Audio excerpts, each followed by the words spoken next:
Okay, great. Here we go. So, Anne Benbow, you are up first. The floor is yours. Alrighty. Thank you. I guess I will unmute myself because of that.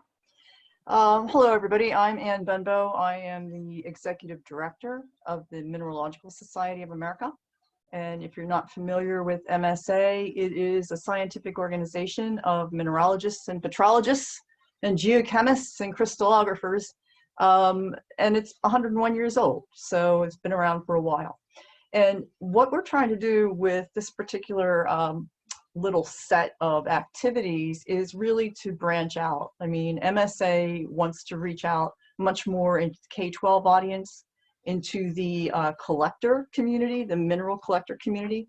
And this was a perfect opportunity because Monday of this week, in case you haven't heard, was Minerals Day, the very first Minerals Day. We collaborated with AGI to do this, as well as the Gemological Institute of America and a number of other great organizations. So we put together a new little website for that. And I'm going to be taking you to that in just a second. But essentially what we wanted to do was divide up our resources for a K-12 audience. You can see that. And then we had a huge demand when the shutdown came from the college and university community, because they were desperate for resources to take the place of the labs. They just didn't have labs anymore. And then finally, we really want to reach out to the general public and the people who really collect and love minerals. So Aida, if we could just go to that link, thanks to you, it should work.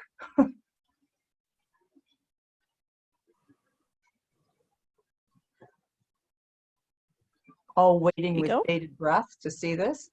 All right, so Minerals Day here, this is just one of the sub pages. If you take a look at the top menu very, very briefly, we have a list of events that are taking place during our Science Week. So these are resources as well.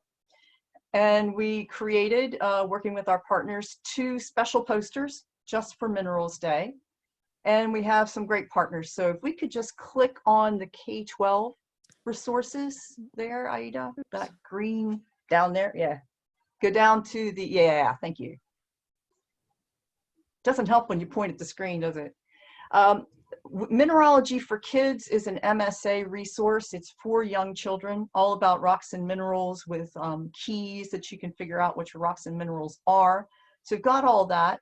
We linked back to AGI's fantastic Center for Geoscience Education, Earth Science Week, Big Ideas in Earth Science, all those kinds of things, as well as Minerals Education Coalition. So these are mainly things like activities, content, games, videos, everything that you could use if you're teaching K-12 and you really want to teach about rocks and minerals. If you want to go to the next one over, Aida, the post-secondary, these are what we pulled together. The first link there is were suggestions that came from the mineralogical community. Everybody pitched in and said, you need resources, well, here you go. So things like thin sections and videos, all those sorts of things, which were really valuable because they came from the community. And we actually have some online textbooks there as well, which are free. We had our centennial last year, and we videoed all the presentations at our symposium. Those are all available on YouTube. So you can see there we've got databases, we've linked to integrate, we've got a teaching mineralogy source, and then some really cool stuff with gems and minerals as well. So if we could just go to the general public. Okay, again, you're going to keep seeing Mineralogy for Kids, yeah, over and over again. But what we tried to do with this one was really branch out much more into the people who love minerals and love gems. And if you've never been to the Tucson Gem and Mineral Show, you've got to go at some time, because it's like going into Aladdin's cave. It's absolutely amazing. So we try to take people on some virtual tours of museums. You'll see virtual tours of mines. All these kinds of things are all there. So essentially what we're trying to do is to provide online resources for 3 different distinct audiences. And there's also a feedback page on this little microsite So if people want to say something or they have some new ideas for us or some additional resources, they can get in touch with me. I have twice as many as are there. I just didn't have enough time to get them all loaded on before Minerals Day launched on Monday. Thank, So that's my spiel, and I have thank not you. even heard a ding from Ed. So Oh, I you've must. heard two of them actually. Did I? I didn't hear a Yeah. single thing. Ed, you Thank might you. be on mute. Carolyn, you're up next, please. All Carolyn. right. Sorry about that. That's okay, thanks. Carolyn?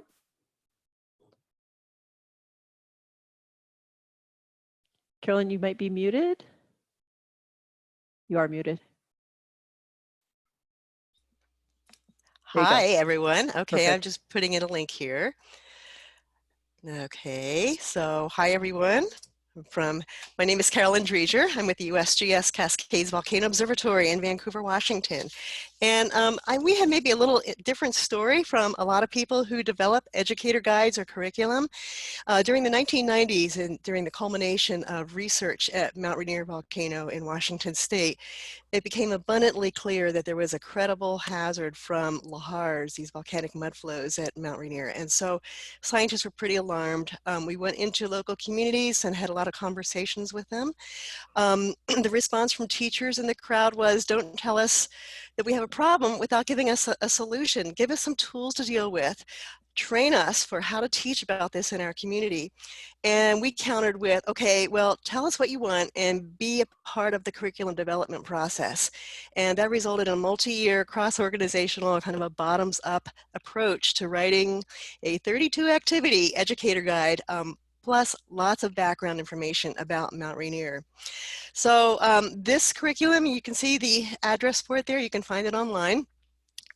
This is now available. It's been through numerous trainings, teacher workshops where it has received review. The 32 lessons are aimed at middle school, but they are cross-disciplinary in nature. They're activity-based. They contain a lot of background materials that are unavailable anywhere else, actually. There's very little popular literature out there about Mount Rainier volcano and the new information that has been learned in recent decades.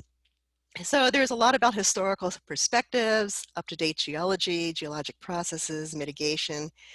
I think one thing to the key, that is key to the success and popularity of this is that we explore just one concept in each activity. And we had lots of feedback from earnest teachers who would say, no, do it this way and not that way. So they are pretty much honed to what teachers have told us they want. So there are adaptations and extensions that promote the use of the activities at different grade levels.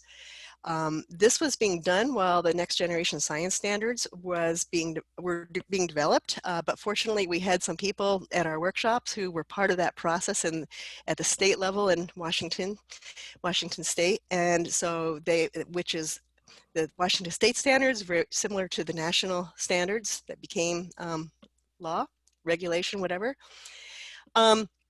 So we have had to kind of put a chart in and kind of backfit, all the next generation science standards material into it. But regardless of that, we find these to be popular among teachers in Washington State. This curriculum can be used alone or can be used in conjunction with other teaching products. Key to our success, and go ahead, you can change the slide there, Aida. And we've had teacher workshops. Probably about 300 people have been through our mostly annual teacher workshops. And they have continued to give us feedback. They've been an integral part of bringing the story of volcano hazards into local communities. And teachers come back year after year on some occasions, and others recommend more people. We rarely have to do advertising. So I suggest that you check out these activities, whether or not you teach about volcanoes or have one in your backyard, your community's backyard. Take a look at some of these perennial favorites. You see my colleague on the left there, Liz Westby, at the top left, looking at the Cascades volcano timeline, where we mingle historical events and people's family events with the hazards, or excuse me, with what past volcanic eruptions. There's lahar in a jar, where we look at how much water, how little water actually is required to get a lahar volcanic mud flow into action. It's pretty shocking. And then we have the shoebox geologist activity, where we are teaching people how to observe the different kinds of layers that they see, and looking at just learning how to observe. The fourth one on the right there is the fire and ice activity, and that's where we use ice cream and we use wax from crayons, and we actually emulate some of the features on Mount Rainier that were formed by the presence of big ice age glaciers, which routed the lava flows. I hear that. One really cool thing is that we've been able to take this to South America, especially to Colombia, do teacher workshops there and initiate some activity in those volcanic areas. And the last one just shows how we all work together. So contact myself or my colleague Liz Westby, get more information. Thank you. Thank you very much, Carolyn. Dave Randall, please. Okay, hi, I'm Dave Randall. I'm from the American Museum of Natural History in New York. And I wanted to share with you kind of a smorgasbord of different things that we have that can be used for teaching earth science. And any of these things you can find if you just Google AMNH and then whatever the thing you're looking for. We have a pretty vast website, but there's a lot of stuff there, a lot more than just what I've listed here. But I'll kind of run through really quickly, and then I want to focus a little bit on the teaching cases, kind of explain what that model is. So Ology is a website for kids. It was originally designed for kind of elementary school kids to use at home, and we learned that a lot of teachers have been using it. So if you go to Ology, you'll see channels for lots of different kinds of science. There's an astronomy channel, there's a earth science channel, and so there's some games and activities that can be used and adapted for the classroom in there. The teaching collections I'll circle back to, but these are sets of resources that allow a teacher to contextualize large sets of data for their students and then have their kids do actual data analysis along the lines of what a scientist would do. And I'll talk about that in a second. Open Space is a multi-million-dollar NASA grant that we got to develop open source software for exploring the universe. And the software is there, it's downloadable, it's got a huge learning curve. But if anybody has computer chops and they want to download data sets and kind of fly through the universe or fly to Mars or other places, Open Space is available for that. There's a community, online community to kind of help you through it. We currently use Open Space to design the space shows that we show at our museum right now. And then we have a series of online courses. We have a brand new one that we're going to start in about a month on teaching remotely, kind of using these resources now that everybody's kind of had to shift over to this format for a lot of their teaching. We have a set of curriculum materials for designing NGSS instruction. Those are the 5 tools and processes. And then Seminars on Science is our graduate level courses for teachers. And that's not free, so I won't spend any time on that. So maybe next slide. So the teaching cases, we have 4 of them. One of them is on the GRACE satellites, and that's the data that you see behind this slide. We have one on earthquakes in Bangladesh, and then we have a couple that aren't earth science, but we have one on zebra mussels in the Hudson River, and then a brand new one that we have on blue whales. And they all follow kind of the same model. There's readings and videos that go with them. Basically the readings and the videos are complementary, and they sort of, kind of go through a progression. So the first video and the first reading is the introduction, which kind of sets the stage for whatever the problem is. And then you stop after that and have the kids sort of think about, okay, if you were going to investigate this, what kind of data would you need to look for and how would you find it? And of course, that's what the next video and reading kind of goes into. And so the kids can check. And then after that, we do data analysis. So for the earthquake in Bangladesh reading, we have the kids do some investigation into the different kinds of plate boundaries. And then we look using, and I notice Iris is coming up later on in the slideshow, but we use Iris, the earthquake data browser, to actually investigate what the patterns that the students would notice around each of those different kind of plate boundaries, and then try to figure out what's going on in Bangladesh, where they're looking for a big fault. In GRACE, we use the data visualization that you see in the background, which is basically water storage anomaly globally. And then we have a graphing tool that you can zoom in to Antarctica and Greenland to examine ice mass loss. After the kids do that, then they learn from the video and the reading what the scientists are finding about this exact same subject. And then the third is the broader, or the last piece is the broader implications. And I think I'm out of town. So Thank you so much, Dave. come out. Carla, please. Hang on a second, starting my timer. Okay, so I'm Carla McAuliffe, and I actually work for Turk, which is a nonprofit based in Cambridge, Massachusetts, but I'm co-PI on a project with Concord Consortium, which is another nonprofit organization. And so if you'll go to the first link there, they have a bunch of free earth science resources. It's up at the top. Whoops.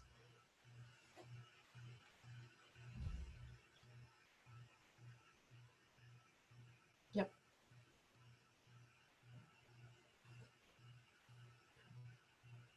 This is sort of the landing page for the earth science resources. If you scroll down, you'll see that there are a number of free online modules. There you go. So covering a range of different earth science topics, from earthquakes to hurricanes to climate change. And now we're working on a module on wildfires right now. If you can go back to the slide. So one of the key things in each of these modules is that they have an online model that has a number of different parameters that students can change. So for example, in the wildfire model, or what's called Wildfire Explorer, and there's a direct link to it down there, but we won't click on that right now. You can see that you can change the type of the terrain, you can change the type of vegetation. There are a number of different parameters, the direction the wind is blowing and wind speed, and then you put some sparks out and students do experiments. Next slide, please. So each of these models, or we call them explorers, are embedded within a learning module that is tied to NGSS, and it sort of scaffolds the use of the tool. So in the beginning, they don't get every single parameter that they can change. They just start with changing one parameter, and then eventually they get the full tool. So both the modules and the tools themselves are out there in Concord's website on the web for free. And I will just mention that they come with assessments and also a teacher guide, and there is a teacher dashboard behind all this. So that's one of the most exciting things about the project. If you go to the hurricane module, we won't go there right now, Aida, but if you go there, then you can sign up with a free teacher account. And if you do that, it will track the responses that your students make as they go through the module, and you will get access to that data. So it's a very useful online teaching tool, set of tools, if you will. Just go ahead and click the Hurricane Explorer real briefly, because I think I haven't heard a ding yet, but I'll look at my timer. I've got 49 seconds left. Okay, yeah, if you click that, it should bring up the hurricane model, which might take a second to load here. But I just thought you could see, so you do have the ability to move those highs and lows and again, change things. But if you just click start right now, where it's set up, you'll see how these things work. So students change the parameters and then they run the model and the hurricane develops. They can change the season in the hurricane one as well. So these are, again, free earth science resources from Concord Consortium, and very useful. Thank you. Thanks, Carla. Tammy from IRIS, you're up next, please. Tammy.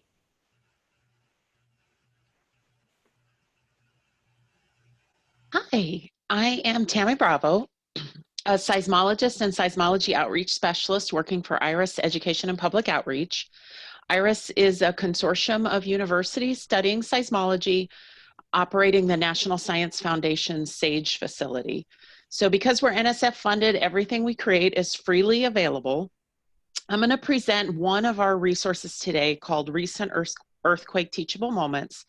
But my first slide really highlights the range of resources that IRIS offers that can add to your curriculum.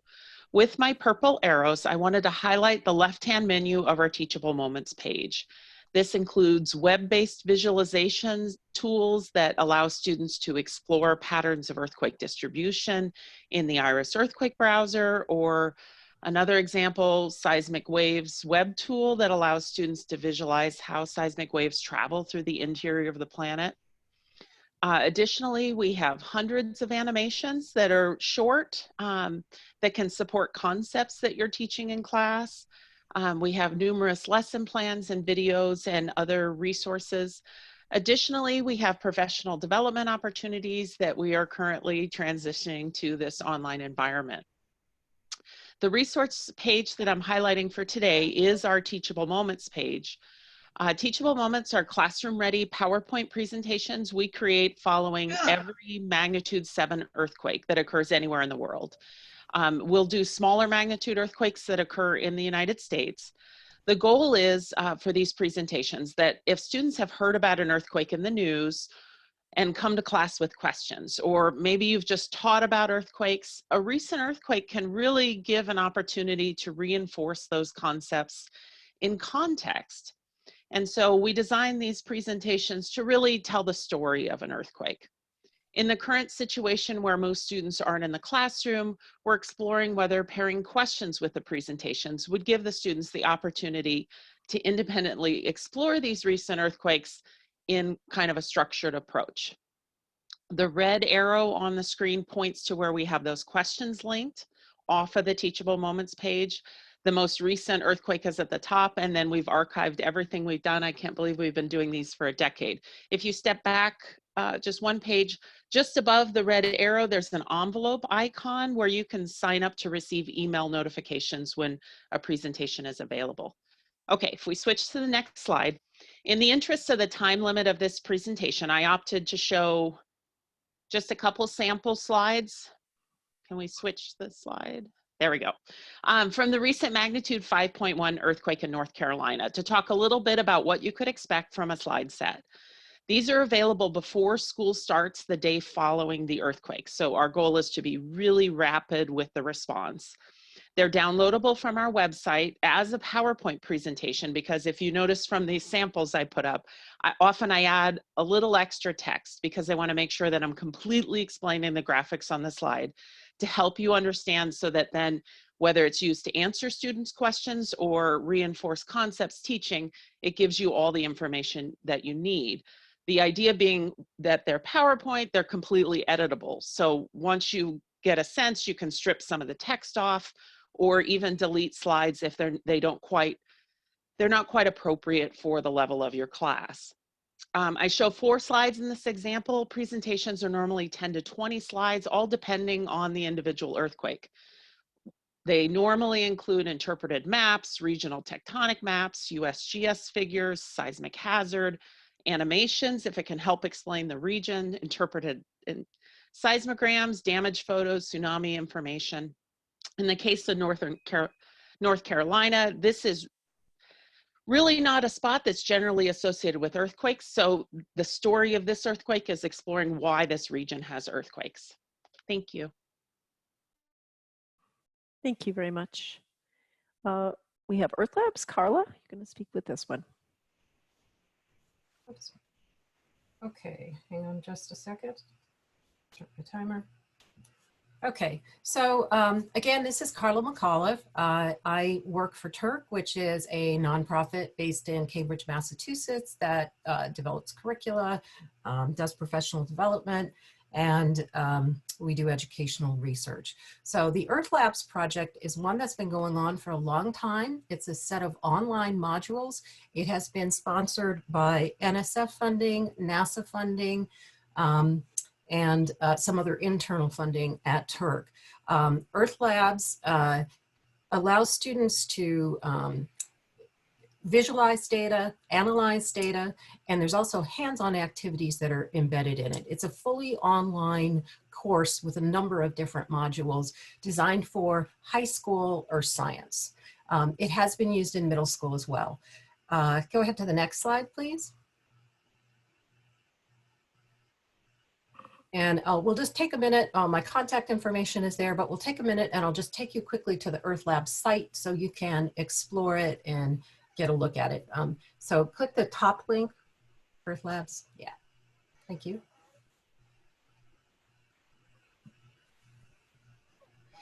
So this was developed as NGSS was coming online, but we have since then gone back and tagged it for the next generation science standards. It's also recently had an internal update.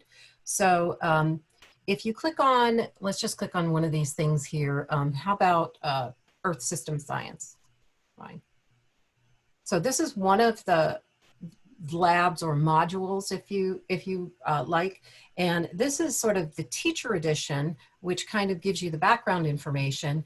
And then up at the top, if you click on student pages, you will see that there are actually two versions of the Earth Labs. There's, in essence, the teacher background teacher guide, and then there's the online student portal, which is what this is here. And so it has questions, it has activities. If we click on Lab 1, Think Globally, Act Locally, you'll see again that this is directed directly towards the student. And there are embedded questions, assessment that are all in it. The curriculum is all free. You can sign up to get information, more information about it back on the Earth Labs page. But in general, it's all out here for free for you to use in your teaching. Thank you. Thanks very much. Don Haas, you're up next, please. Don. Hi there. I'm Don Haas. I'm the Director of Teacher Programming at the Paleontological Research Institution, which is part of, or one of its venues is the Museum of the Earth. And I'm going to mostly talk about our new resource that we unveiled in late August, Earth at Home, which you can see an image of the homepage there. If you click on that, Aida, it'll take you to the page, and we'll take a look at that. It should, anyway. No, I won't. And I put the link in the chat if it's not cooperating from there. So Thank you. yes, Here we go. There we go. So there's some animation here that highlights a couple of the things that we'll look at. If you scroll down just a little bit, then you can see some of that stuff. And it's a very, very rich resource already, but we'll be adding the equivalent of a new chapter a month for the foreseeable future. We expect to be doing, adding content to it over the next 5 years. If you scroll back up a little bit, so you can see the menus at the top, there's Here on Earth, the Digital Encyclopedia, Virtual Science, About and Donate. We are a nonprofit organization, so we appreciate your help. Let's take a look at under the Digital Encyclopedia,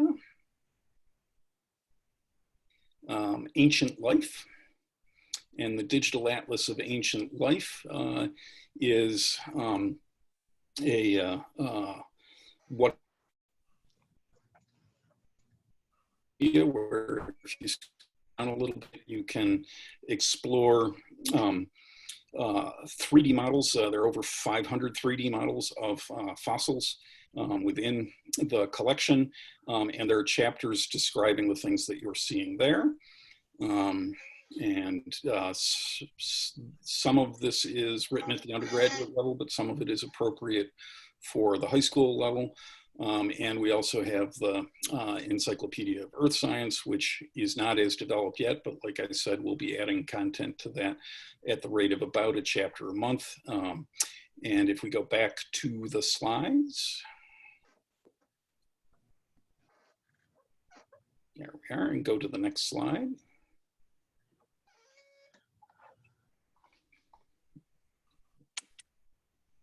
And the second slide has a bunch of screen grabs with that are all hot linked to now that link is working, I think.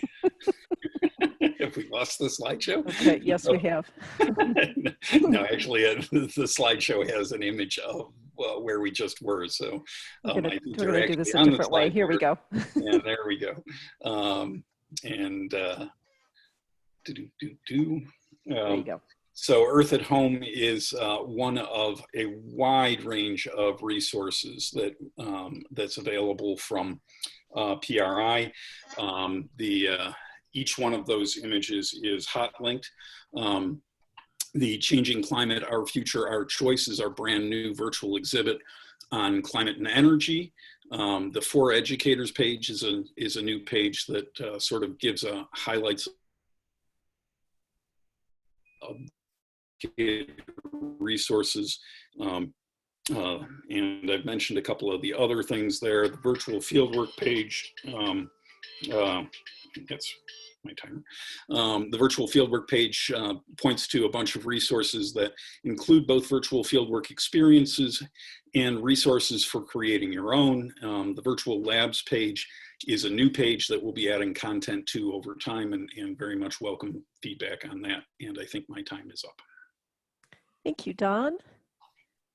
Susan, you are up next. Oh, it's going to jump out again. Let me get out of here real quickly. Just 1 second. We have to cheat the system here. There we go. All right, Susan Chapman, you're up next, please. Great, thank you. So we have a couple of sites. I'm with the Soil Science Society of America, and all of the work, all of the development, all of the information on these couple of sites I'm going to show you has been done by a very dedicated group of K-12 members and resources. So it's been fabulous, the work they've done. Anyway, so this is our main site. You can see down below, soilsforteachers.org. And if you can click on that, that would be great.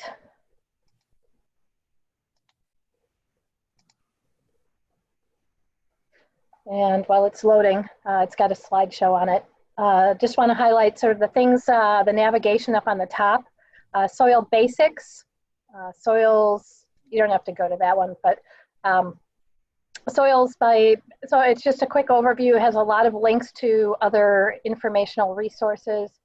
Soil by subject, if you just hover over that, you can see the drop downs. We've divided it into a lot of different topical areas if teachers or students want to dig into various parts of soil science. Around the world, if you click on that, the committee developed state soil booklets for every state. Oh, sorry, you have to just hover, I'm sorry. See if we can do that. Go to state soil booklets. So we've got great booklets for every state, informational, what the state soil is, what is grown in the soil, environmental concerns, how it's formed, all of the formation components. And then there's an activity that goes along with it, a couple of different activities. So if you scroll back up, land and people, a lot more resources. And then click to the lessons and activities, please. This is our matrix right now. It's very close to getting not just a facelift, but a whole content lift. We've got, again, divided by the same types of soil subjects, by grade level.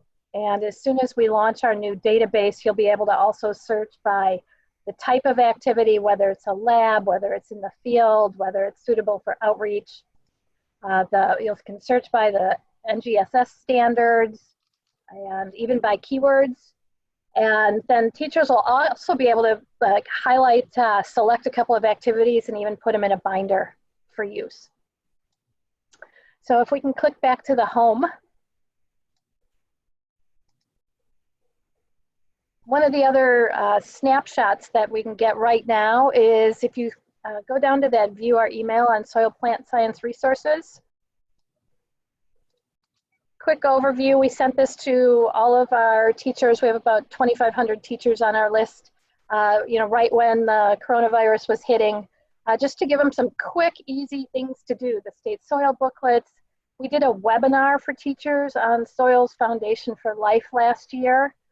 That's about an hour long. Great way to brush up on your soil science. We've got videos that have also some activities that go with them. And we try to span like all different grade levels. So for the younger kids, why don't we click on the coloring and activity book? It's a big bullet. And all of these are available to simply use. So lots of great like fun activities that kids can learn about soils. Can do it even just at home. Some are coloring, some are activities. So it's a fun resource. And it's available to simply print. Okay, we go back.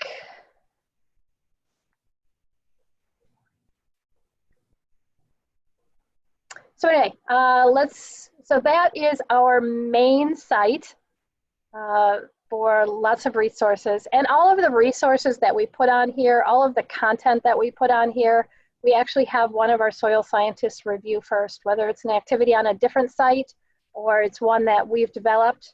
They've reviewed it to make sure that the science is correct before we post it. And then this one is our soilsforkids.org. We don't need to go into this one. I just wanted to do a quick, show a quick look of it. Kids can choose their grade level. They can go do some fun activities. There's some experiments they can do, some games. I think probably the coloring book is on there. Do a little bit of career exploration. And those are our sites. And those are our informational resources. Thank you very much, Susan. Katie Boyd, CLEAN, please. Hi, and thank you. Yeah, I'm here to talk about CLEAN, which is the Climate Literacy and Energy Awareness Network. We have 3 big parts of CLEAN that we try to host for teachers. First, we have our collection of resources, and unlike some of the other folks who are talking today, we don't develop any of these resources. This is a curated collection where we scour the internet and find good resources for teaching about climate and energy. We do this because there's a lot of misinformation out there, and then we actually put it through a review process where we review it for scientific accuracy as well as pedagogical quality. And so we have scientists and educators reviewing this, making sure that these are all quality resources, and then we put them into our database. And from the review process, we actually gain a lot of information about the resource. So we're able to tag it and make it really easily searchable. You can search for things through NGSS, through topics in climate and energy, grade level, type of activity, whether there's a scientific data set used, all kinds of different things that you can search for using the tags that our reviewers provide. And then on each resource page, we also get a lot of information about each resource, so you can read about the pedagogy and about the science and some of the details before you get to actually taking this activity and putting it into your classrooms. So all the activities or all the resources we have are classroom ready, and we align them with NGSS. We've recently expanded into elementary grades, so we actually have all grade levels from kindergarten up through early college level included in our database. And the other thing that we provide is sort of the second big part of CLEAN is our guidance for teaching climate and energy. This is where we have a lot of background pages, support, guidance, other professional development opportunities for teachers. We have unit guides to help you align clean resources and create an NGSS aligned unit and things like that. We also have a professional development webinar series. It's currently ongoing, so I'll put some links into the chat as I talk. Oh, and it looks like somebody already put our homepage in there, but I wanted to mention our webinar series is currently happening throughout October and a little bit into November, so check that out if you're interested. We have a lot of short webinars on how to teach about climate and energy coming up. We also provide a newsletter that goes out every couple of weeks that links clean resources to current events that are happening. We have recently developed a virtual teaching page to help folks navigate clean, and we're trying to tag resources for things that can be easily searched for virtual learning.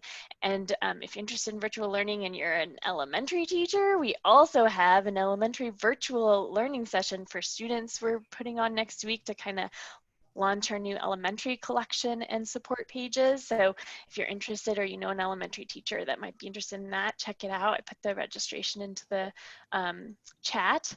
And then finally, as the Clean Network is the last piece of Clean, and this is a community of practice of educators and others who support climate education. And so it's a nice email list that you can get other feedback or questions answered around your teaching. You can join weekly teleconference calls, which aren't always at the best time for teachers, but we've had teachers present in the summers, and other ways to get involved with the network as well. And if you wouldn't mind just going to the last slide.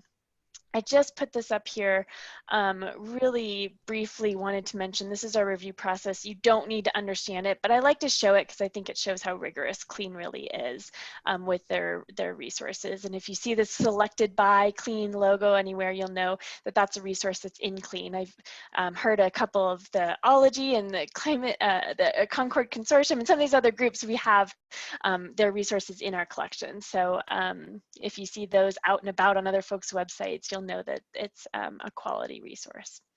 Thank you very much.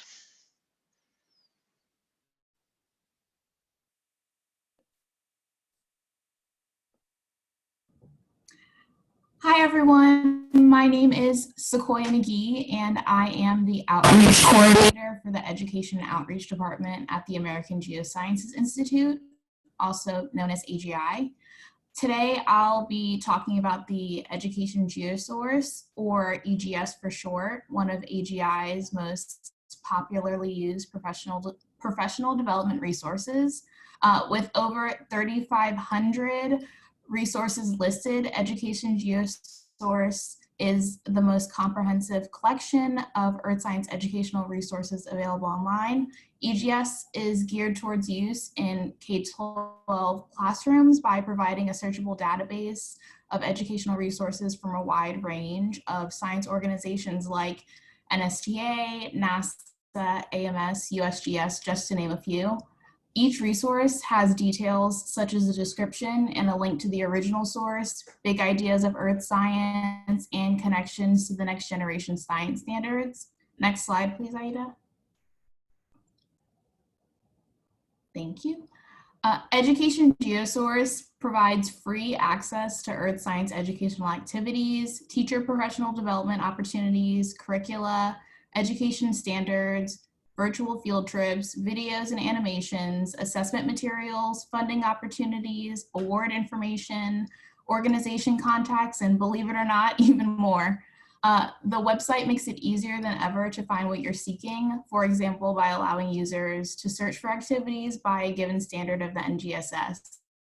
From there, you can further filter and narrow down your search by adding search terms and selecting and sorting through the categories offered based on your search, such as grade level, etc. You can also create your own account for future browsing or simply save your searches or discover resources for future reference. That's my favorite part because it's like an online wish list, except the resources are free. To visit Education Geosource, go to egs.americangeosciences.org.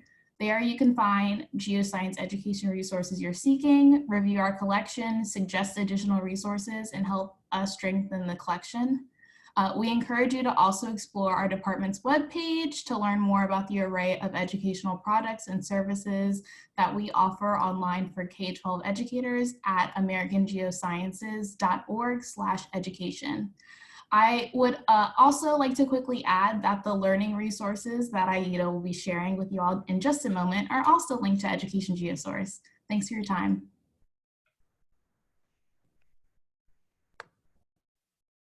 Thank you very much, Sequoia. So it's my turn. I get my 4 minutes here. So I'm going to be sharing with you the Geoscience Women in STEM website. So Lyda Hill Philanthropies, Nautilus, and the American Geosciences Institute are proud to collaborate through Earth Science Week, which of course is this week, to advance the vision of If Then, an initiative of Lyda Hill Philanthropies in promoting girls and women in STEM. And the question that's asked is, how can we inspire young people to imagine themselves as potentially having a future in STEM fields when many of the people they see represented in those roles don't look like them and aren't portrayed as having the same background or a similar background? So I'm pleased to introduce you to these 4 trailblazing women geoscientists. Included in them are 3 of the over 100 AAAS If Then STEM ambassadors, and they are Hope Jaron, the author of Lab Girl and a biogeochemist, Shyla Ragoff, a climate scientist and policy advocate, Jessica Esquivel, a particle physicist, and Jasmine Sadler, an aerospace engineer. And I invite you to explore the curriculum connections modules that are developed around their work of each of these women and the activities that really serve as jumping off points for educators and students to explore the geosciences through their work. I'm going to show you a couple of examples of what's in the modules. We won't go out to the website. There are many pages, and I'm not going to take you through those right now. So you can see visuals on this slide. In lesson 1, which is in that first column, we engage students who often arrive in class with a preconceived idea about who a scientist is, what they do, what kinds of activities they engage in. And this first activity is called the Draw a Scientist test. You may be familiar with it. Unit 1 also engages the students in a close read, a biographical article of each of the scientists. And then finally, they build a timeline and engage in looking at an image array where they're challenged to think about the types of work those scientists might do in each of the locations that are shown. And some of those locations are a little bit challenging for the students because it's something like maybe a parking lot. Interesting. In lesson 2, in the center column, we help connect STEM classroom learning to real-world STEM work through a series of engaging hands-on activities for each scientist that focuses in on the foundational science supporting their work. And here you see examples including thinking about paleoclimates through the use of a tree ring simulator that comes from UCAR, a NOAA ocean acidification activity, a NASA activity called Catching a Whisper from Space, and then activities centered around maker-style wind turbine designing and building. And then moving on to the third column in lesson 3, in those modules, we are asking students to really identify the strong connections between themselves, their local communities, and the science. So in the module focused on Hope Jaron's work, students explore the carbon cycle through a carbon cycle game. And in the module focused on Shyla Ragoff's work, students learn about the impacts of changing climate in their own local area, and then they compare them to another location as they think deeply about decision-making, communication, and good citizenship. In Jasmine Sadler's modules, we focus on her work to build better communities by building strong networks of STEAM workers. And here students are asked to create a network map of their own. And then finally, my favorite is Jessica Esquivel's passion for all things sci-fi. And in that module, students are asked to write their own sci-fi stories and debunk the science in them. So I'd invite you to explore the modules and the resources that are available at the link shown on this page. Did I make it under my 4 minutes? Just barely. Good job. Phew. Oh, good. Okay. Thanks, everybody. Missy, do we have some questions that we have from the chat box perhaps that we want to entertain here? We've got just about maybe 3 minutes to do that. Sure, we have a number of them. So we'll start with Anne. So Anne, a couple questions for you. Are there mineralogists who would be ready to talk to classrooms as part of your resources? Yeah, actually we have a program I should have mentioned. We have an ambassadors program, and we started that with the Centennial last year. So we had mineralogists who would go into classrooms, and it all got put onto hold because of the pandemic. But that doesn't mean it's not going to happen again or it can't happen virtually. So the answer is yes. Terrific. We'll stick with you with another question. A question about minerals is often how to make them relevant to young people. Often their identification or their pretty rocks. Do your materials address this? Yeah, if you go to the Minerals Day website, we've got it divided into the science of minerals, the value of minerals. In other words, you depend upon minerals every second of the day, and the beauty of minerals. So we're trying to appeal to people, whether it's intellectually or emotionally or just practically, about why minerals are so important. So yes. Terrific. Okay, Carolyn, a question for you. Are there strategies for using the curricula for those that do not live in the area without volcanic hazards? And could teachers possibly take part in those workshops that you mentioned? Other teachers from other states? Sure. I mentioned we have, for the workshops, we have lots of teachers from out of state taking part, and they come and they usually enjoy, a few days or a week extra at Mount Rainier, in addition to the time they spend with us. And then for, regarding your first question, yes, people can take it, those activities. I urge people, if you're interested at all, take a look at them and see how they apply. The law of superposition is one of them, learning how to look at rocks, how to make observations. All those are included, and it's definitely worthwhile taking a look at what's there. Terrific. Thanks so much. Dave, can the teaching case studies be implemented in a remote classroom, and are there tips on how to do so?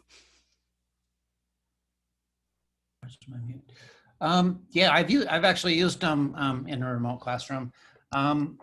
We haven't published any tips, but if you can have people read and then play a video, it works really well. And then what I've done with groups that I've worked with is done breakout groups and had different kids work the data visualization and the analysis tools. So I've done it with teachers. I'm waiting to hear about how they're going to implement it with their students, but I think it's really doable. Terrific. Carla, quick question about the Concord Consortium modules. They look wonderful. How long do the modules usually take? To be 1 week for a full module.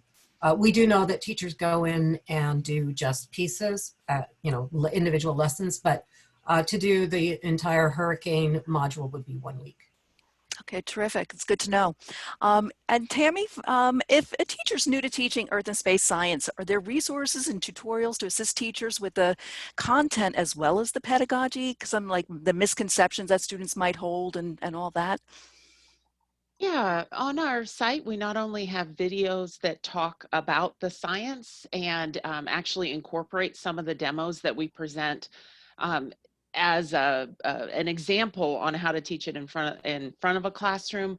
We additionally have pieces we've recorded about different lessons where we talk about tips and tricks for incorporating it into the classroom, as well as exactly that, and anticipating misconceptions and directing students along the path that you want them to go. Terrific. Thank you. Carla, for Turk, can a teacher create a login and capture and assess the student work that's in the Earth Labs? That was not in Earth Labs. That's for Concord Consortium. You can log in and get the data.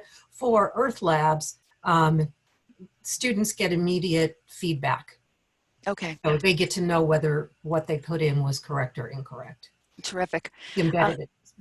Okay, great. Thank you. And Katie, do you find the teachers are generally ready to teach about climate, and are there resources to help them learn behind the activities and issues?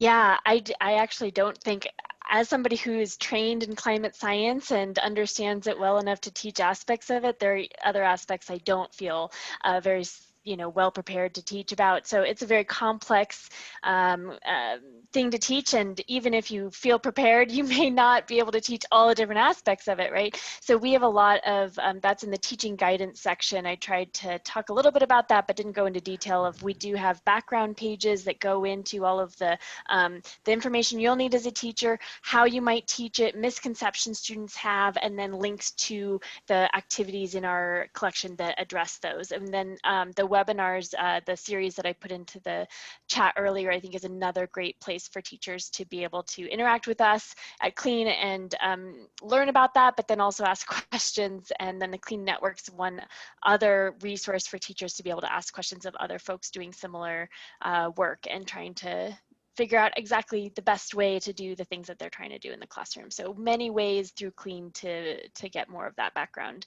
knowledge and training and more confidence in teaching climate, because it's a really hard, yeah, very complex topic to try to bring into the classroom. Great. Thanks Thank you so much, much. everybody, for your questions. That was great. We did want everybody to complete the post-webinar survey, and actually, if you would like to earn the certificate of participation for this webinar, you do have to complete that survey. So you can see the link there up on the screen currently. If you would please grab that link, and it is also in the chat. Thank you, Mitchell, for dropping that in the chat. I would remind you that this webinar series is a monthly series. We have another webinar coming up on the 12th of November from WestEd. Registration is open and materials will be coming out to you via email very soon. The webinar series is brought to you by NAGT and NESTA and AGI. And in order to finish right at the top of the hour, we want to thank everyone for participating today. Thank you for our 12 presenters presenting their resources. I know it's a lot of work to put together just a very short 4-minute presentation and 2 slides. We very much appreciate you doing that for the community. And if you have questions or thoughts or comments that you weren't able to drop into the chat today, please do feel free to reach out to one of us, to myself or to Ed or to Missy. We're happy to hear from you, as well as to hear suggestions for other webinars that we might offer in the future. I want to thank everybody for joining us this afternoon. Have a great rest of your day and happy fall.